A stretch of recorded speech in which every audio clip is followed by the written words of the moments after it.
Greetings everyone. Today we'll discuss about exodontia and impactions. So first of all, exodontia. It is a painful removal of the whole tooth or root with minimal trauma to the investing tissues so that the wound heals uneventfully and no postoperative prosthetic problem is created. It was given by Geoffrey Elho, and this is an important definition that every final year student should know for Viva. Then comes the intraalveolar, that is also known as closed extraction of the teeth. It's a wrenched removal of an unerupted tooth by expansion of the bony alveolar socket alone using the principles of lever, wedge, and weave. Just a second.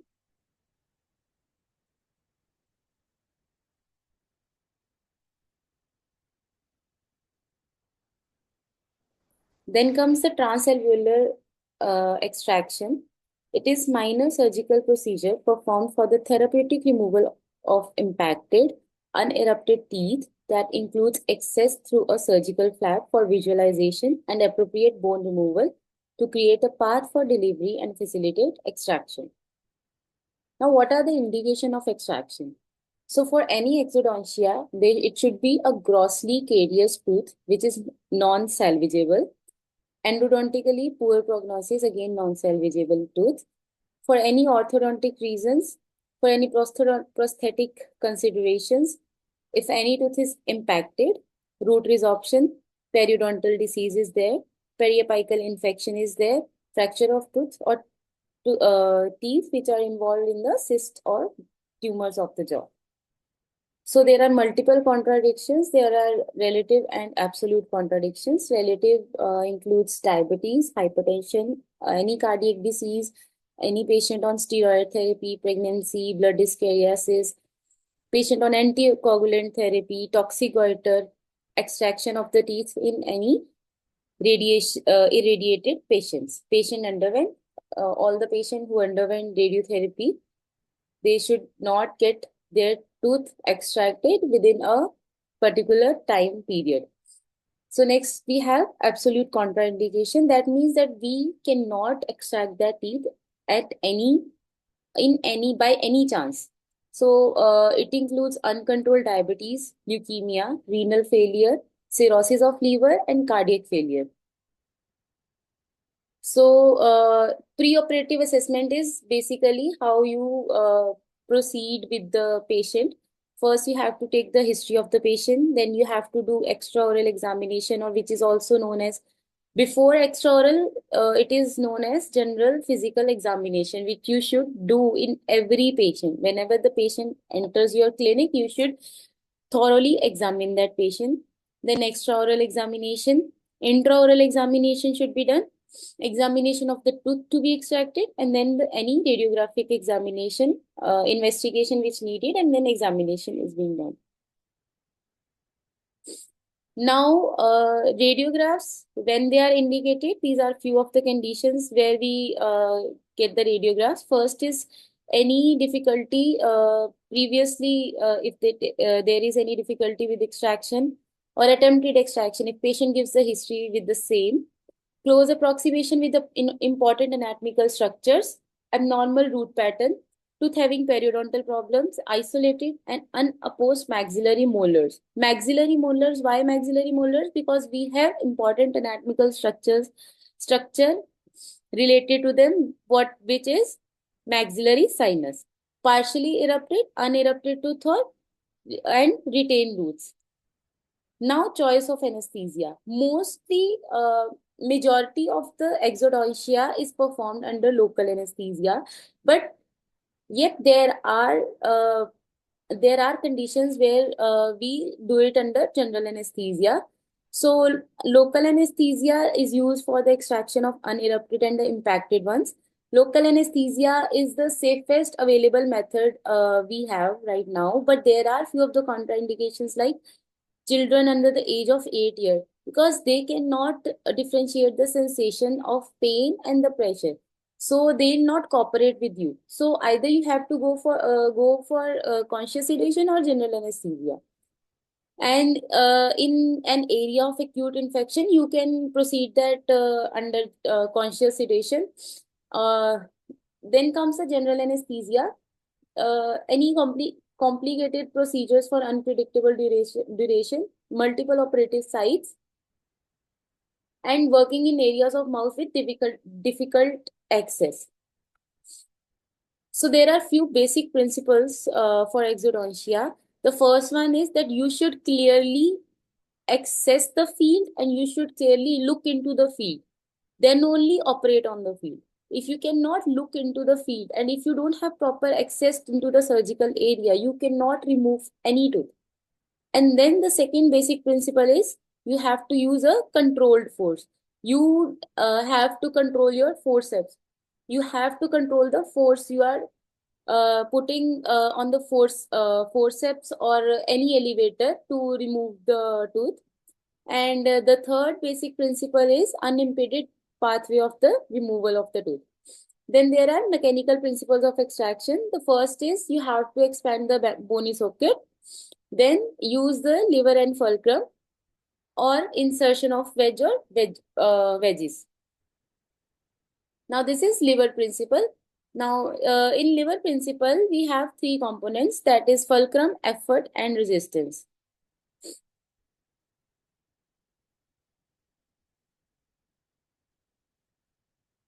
Just a second.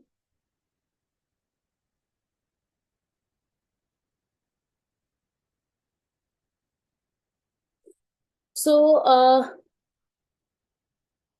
we have function, we have fulcrum, effort and the resistance arm. So in this figure, we can see that this forceps. So effort is what we apply on the forceps. All right. And the fulcrum is the hinge axis of the forceps. And this is the long arm of the forceps. And this is the short arm of the forceps. And resistance is being provided by the tooth or the bone. So this principle has this mechanical advantage of 3, and it is used the it is used with forceps or elevators. Yeah. So this is how it works. This is the diagram. Here it shows like this is our hand which put the effort on the long arm of the forceps or the elevator. So fulcrum is the hinge axis, and here it will just put the pressure against the resistance. So this is how it works. Next we have is wedge principle, and this can be used as a sole principle, but it is mostly used in conjunction with the lever principle. So the effort, here we can see the effort is applied at the base of the plane, and resistance has this resistance. This resistance, it has effects at the slant side. Okay. So we put the effort and the resistance have the effect on this slant size. So here we can see how the wedging is being done by any elevator or Coupland elevator or straight elevator. So it's a triangular shaped wedge, and here we can see that along the length of the wedge, it is being inserted into the alveolar crest bone, and the resistance is provided both by the tooth and the alveolar crest bone.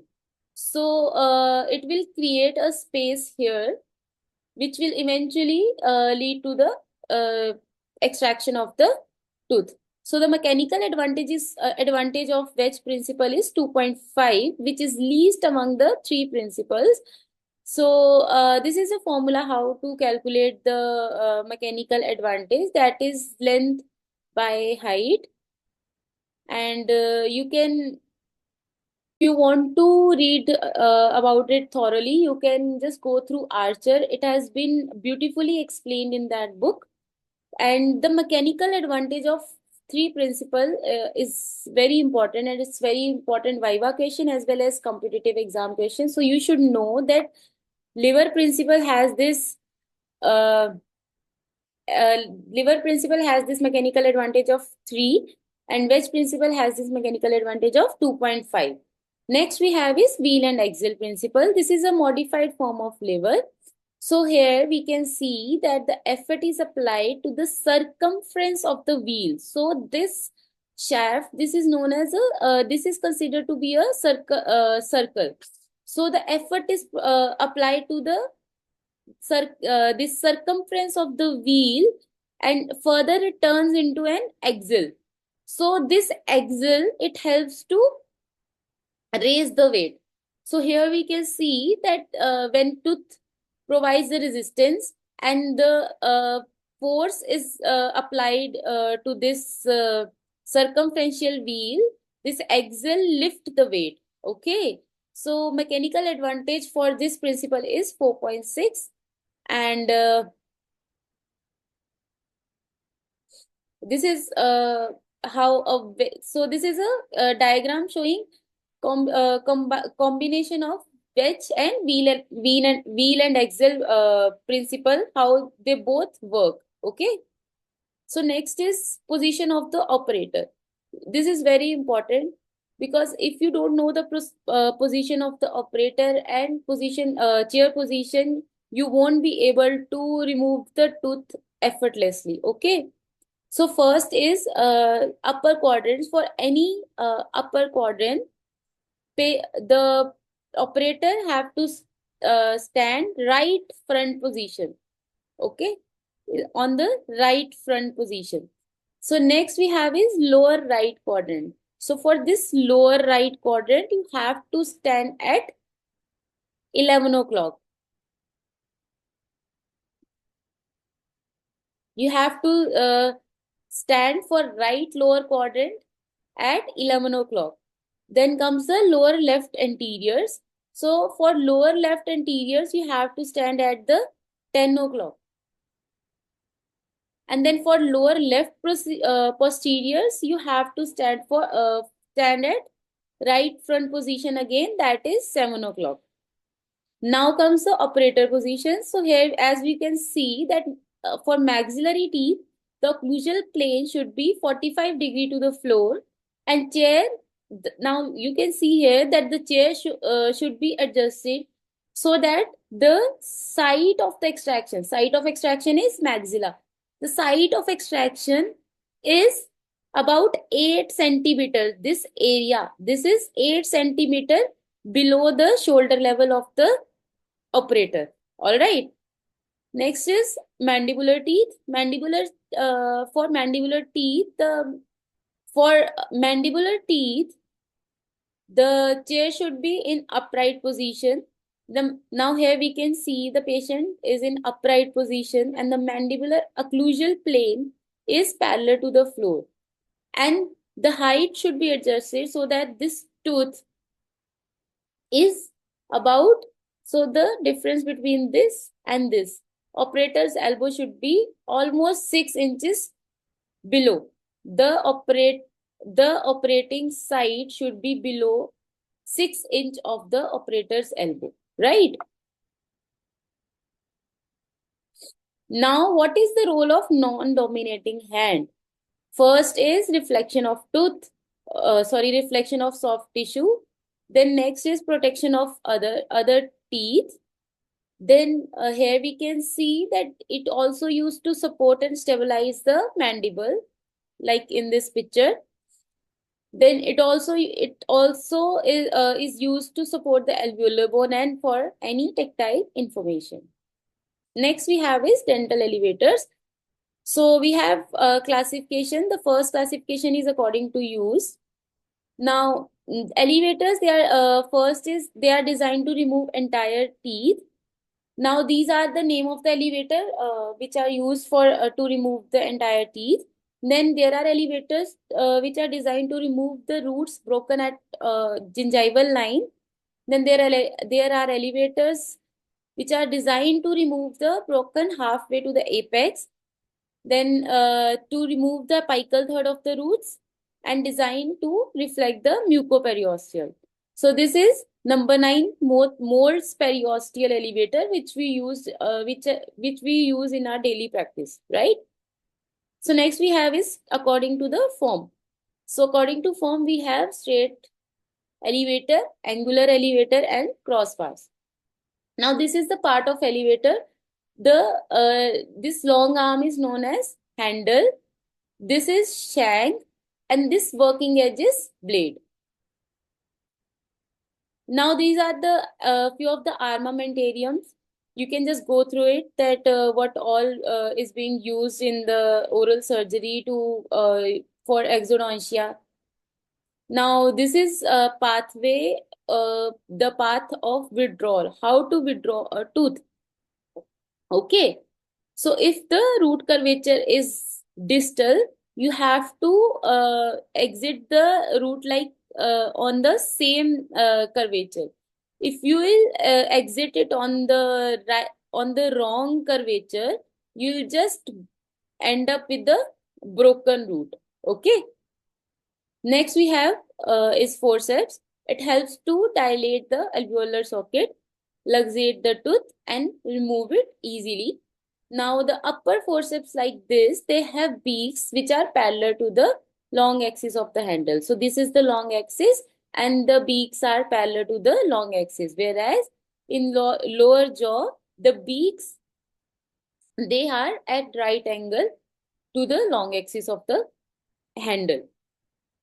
Now for forceps extraction, the beak should be seated as apically as possible. So this is also a competitive exam questions, that first force to be applied while extraction is, this is the answer is apical. The first force is for any extraction, the first force is apical. Now the beak should be parallel to the long axis and excess force should be avoided. So these are few of the forces which are applied. So as I told you, the first step would be apical pressure, and then it is continued. So these are few of the root patterns and the movement. You can just go through it and just see it. It's a very simple thing. You just have to go through it. You should know the root pattern of every tooth, so that whenever you are going to suppose you are going to extract a second premolar, so it generally has this one strong root. So for that you will apply apical pressure followed by buccal lingual, slight buccal lingual, not very much, because it will, if you give more of buccal or lingual pressure, you might end up in uh, breakage of the tooth. Okay, so slight buccal lingual pressure and then you will just remove it. Fine. Just go through it once. Same with the mandibular. You should know the root pattern of the every single tooth, so as you are able, you'll be able to extract the tooth easily. Now, aftercare, you have to post extraction, you have to check the socket and you have to ensure that there are no pieces of broken tooth, any filling material in there, or any pieces of bone is present in the socket, because it might act as a foreign body or it might delay the wound healing. Okay, so careful inspection should be done and the wall of the socket should be squeezed to reduce the distortion of the alveolars and overlying mucosa. So whenever you give the instruction to the patient, so you tell the patient that you have to keep the uh, gauze piece there for 1 hour, right? Or 45 minutes or 1 hour. Before that, you squeeze the socket. That is a compression of the socket. This is very important step. Okay. So it will also help to reduce the bleeding. Then is establishing hemostasis. How will you establish it? A pressure pack will be given to the patient, and then you'll ask the patient to rest for a day, and he should avoid any food till local anesthetic effect is there, and post that he or she can have the cold semi-solid food, but nothing to chew. Okay, and analgesics are provided. So this is a guideline given in 2021 18th May by American Heart Association for infective endocarditis. Just go through it, that if whenever a patient comes to you of infective endocarditis, what to do, what to give, either have screenshots or click picture of this, note it down. It will help you out. So clindamycin, it is no longer recommended for antibiotic prophylaxis. Okay, or first or second generation oral cephalosporins in equally adult or pediatric dosing is given. T cephalosporin is not used, should not be used in an individual with history of anaphylaxis, angioedema, or with penicillin or ampicillins. So these are few of the steps given for medically compromised patient, how to proceed in that. Like for asthma, you have to check the typical symptoms, last attack. You have to ask the patient that when did he or she get the last attack of the asthma or breathing problem. Then auscultation should be done properly, and you should check for expiratory wheezing in that. And patient is advised to bring their uh, this inhalers along with them, and you should have them chair side, so that if there is any attack, if there is any episode of breathlessness on dental chair, you should give that to patient immediately. Then next we have is hemophilia. So they are at high risk of secondary bleeding. So we use extra hemostatic measures in this, like local hemostatic agents. They are used to control the post-operative bleedings. And we prescribe tranexamic acid tablets for 7 days after extraction. And earlier, rubber band extractions were performed, but it is quite and no, nowadays we don't perform it. Now there are multiple complications. Can be immediate, it can be delayed. Immediate can be failure of LA, failure to luxate the tooth, fracture of alveolus, OAC, fracture of mandible, thermal injury, and so on. And delayed include excessive pain, swelling, trismus, acute osteomyelitis, infection of soft tissue, nerve damage, and then comes a late complication, which includes chronic osteomyelitis. Systemic complication can include syncope, respiratory arrest, cardiac arrest, and many other. So it comes under medical emergencies. So it will be taken in another lecture. Now, this was a study, a retrospective study, which was done in D.Y. Patil Hospital, Navi Mumbai, to analyze the incidence of various complications during routine exodontia using Frick's protocol, and they concluded that the practice of exodontia inevitably results in complications from time to time. It is imperative for the clinician to recognize impending complications and manage them accordingly. Now, this is again a study on aspirin and exodontia. It was a comparative study between bleeding complications with aspirin therapy. So, they concluded that there is no need to stop the antiplatelet dose of aspirin prior to simple tooth extraction. Now, this piezo surgery in oral and maxfac surgery, it is a promising technical modality for different aspects of bone surgery, with rapidly increasing number of indications throughout the whole field of surgery.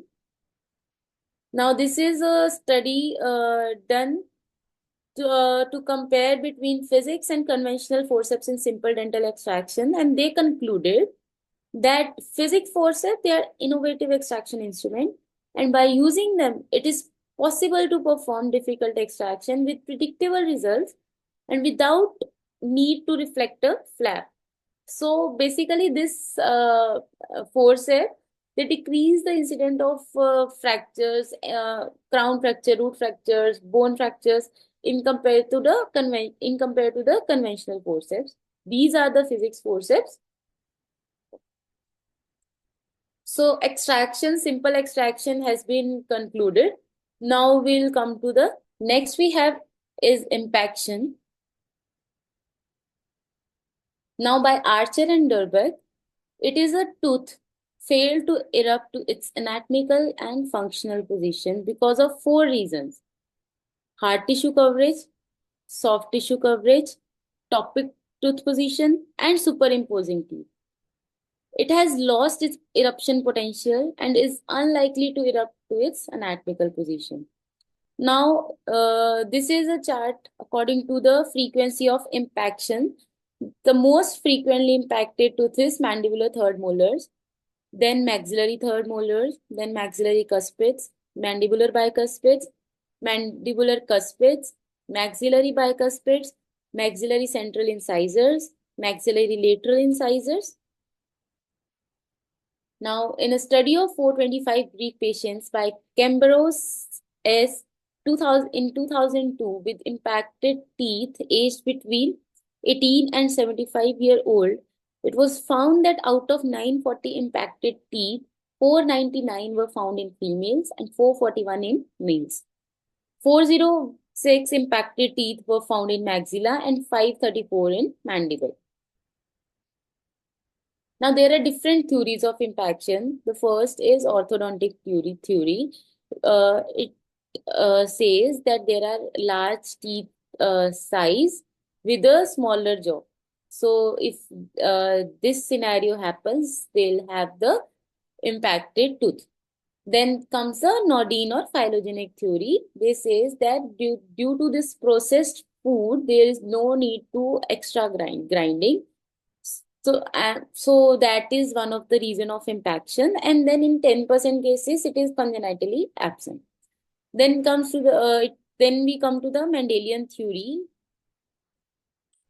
It is also almost same than orthodontic theory, that one parent contributes to the large teeth and another parent contributed to the smaller jaw, finally leading to a impacted teeth. Then pathological theory is there might be any childhood conditions which can lead to the impacted tooth. Endocrinal means that there are growth hormone, AXIN2 gene, MSX gene which leads to impactions. And then this is nature and nurture. Now, indications, if a tooth is impacted, we have to remove it.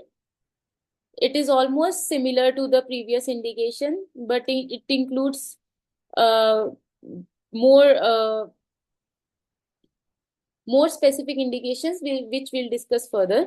Now, the contraindications are the same as previous, like poor systemic condition, advanced age, damage to adjacent cell structure, and future status of the second molar.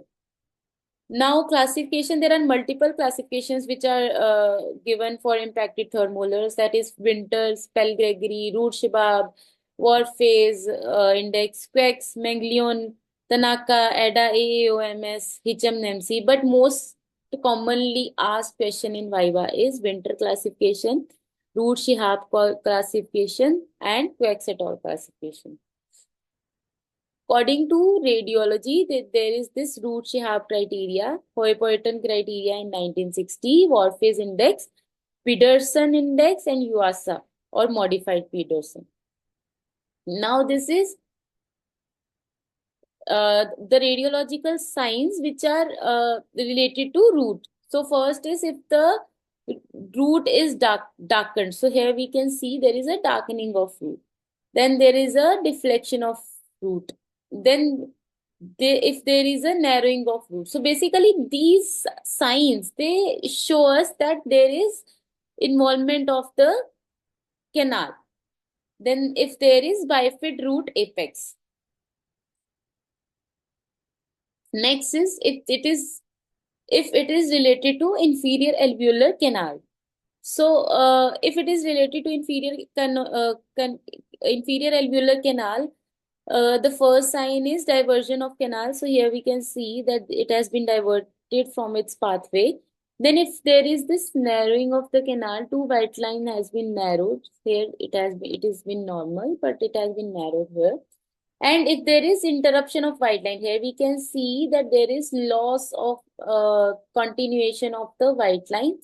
So these indicate that there is involvement of the canal. Or there is it would be easier to say that there is a relation of the third mandibular molar with the inferior alveolar canal. Now these are war lines. So there is a white line, there is a amber line, and then there is a red line. So first is white line. So this white line is drawn corresponds to the occlusal plane of the molar teeth. Okay. So this basically indicates the different occlusal level of the difference between the occlusal level of the second and the third molar. Then comes this amber line. This is the amber line. So this amber line, it represents the bone level. This is the bone level. This will show us that how much alveolar bone covered is covering the impacted tooth, and how much portion of the tooth is not covered by the alveolar bone. All right. So this amber line denotes the bone level. Next we have is red line. This is the red line. It is drawn perpendicular to the amber line. So this is amber line. We'll draw it just perpendicular to the amber line. So as we have to draw it till the application of the elevator. This is the application of the elevator. So this depth, this indicates the amount of the bone that will have to be removed before the elevation, right? Then if the length of this red line, it is more than 5 mm, then the extraction is difficult. Done. Next is Warfaze assessment. Warfaze is a short form for Winter classification, height of mandible, angulation of third molar, root and shape, root shape and development, follicles, and the pathway of exit. Kindly go through it and just calculate the score of your impacted tooth of your patient. Then this is a classification given by Quek et al. So basically, it introduced the measurement of the angulation of the impaction. So it measures the angulation of the third molar with respect to the second molar. Okay. So whenever the angle is between 10 to -10, it usually comes under vertical. Then if it comes between -10 to -80, it is under classified as distoangular. If it is between 10 to 80, that is mesioangular. If it is between 80 to 100, that is horizontal. And between 100 to -90, this is other disto-inverted, meso-inverted, disto-horizontal, etc. Then comes the Peterson difficulty index. Just kindly go through it. It's almost similar. And you have to calculate the value from here for spatial relationship, depth, Ramus relationship, and then you have to calculate this difficulty index. Okay.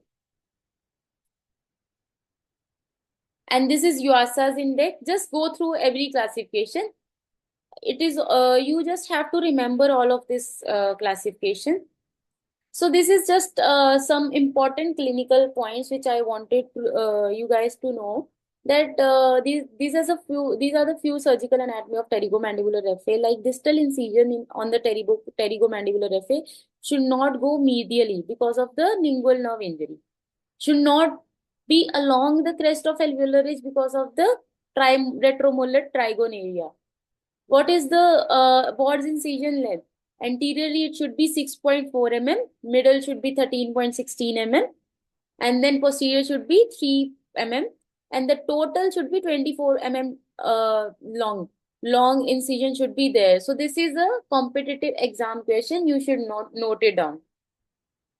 Now, the anterior limb in Ward's incision should not be beyond 7 mm because of the facial artery injury can be there. Then posterior limb should not be beyond 3 mm because of the anterior masseter fiber. If you'll cut that, you'll end up in trismus. Then uh, the grain of the mandible, you have to read it from the Balaji. That uh, how are the grain of mandible runs, and how you should cut the bone.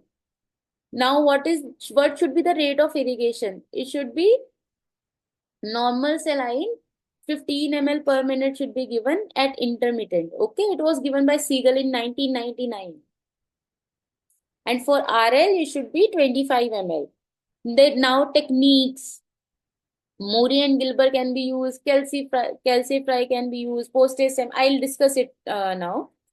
Now, steps for procedure. For any surgical procedure, you need exposure, that is excess, which I told you before only.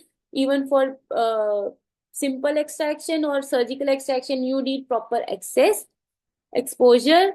Then you have to section the tooth.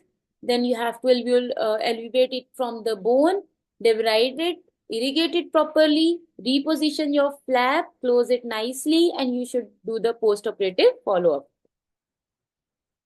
Now, these are few of the different incisions, which you can just go through it. It is just for your knowledge. I've already discussed this Ward incision. Now, these are few of the flaps. Most commonly used flap in third molar is Ward's or envelope flap, this envelope flap, okay, or bayonet flap, or triangular flap, which is also known as Ward incision, okay. So there are different techniques of bone removal. So Murray and Gilby Murray and Gilby, that is the conventional technique we use nowadays, that we ditch with the burr. That was given by Murray and Gilby. That he told us that burr should be at 170 degrees to the crest of the alveolar bone, medially to the external oblique ridge, and it should be in the brush stroke motions. There are buccal window technique, calcifry technique. Calcifry gave us the lingual split. Davis technique, they gave us the distolingual splitting. Then the lateral definition is there. So these are few of the difference between burr, removal of a bone with burr, and chisel and mallet. Just go through it. This is calcifry technique. So as I have told you that understand the grain of mandible from SM Balaji book. So grain of mandible is important to learn because these vertical stop cuts, they are made because if we'll just continue this, we'll continue, if we'll just continue this, the fracture will just run through the body. We have to put a vertical stop before any horizontal before combining the this horizontal incision. Okay. Next is coronectomy. Sometimes we have to just remove the crown portion of the tooth. The indications are close nerve relation and there is no periapical infection. And there is a root migration rate which is 3.4 mm per year and which you should know. Now, there should be proper justification which should be given to the patient with a proper written consent that you have just left the root inside, and removing it might cause more problems to the patient. So there are few of the cases where you can actually tell the patient that we have to leave the roots inside. Here we can see. These are the clear signs of inferior alveolar canal involvement. You cannot tell the patient that there can be sensation loss for another year, or it might not recover for in your whole life. Now, complications of impaction. Bollocks in 2007 told that there are 5 to 31% overall complication rate. AO told that 1 to 26% there are complication rate, in out of which infection is 1 to 5%, bleeding is 0.2 to 6%, and paresthesia is the most, that is 8 to 22%. Then Santosh et al. In 2016 told that hemorrhage could be there. Leung et al. 2012 told us that paresthesia and nerve injury could be there, and mandible fracture could be there, and root slippage can be there either in ITF and or lingual pouch. Now, these are few of the intraoperative and postoperative complications during incision, during bone removal, during elevation, during debridement. Now, Leung et al. In 2012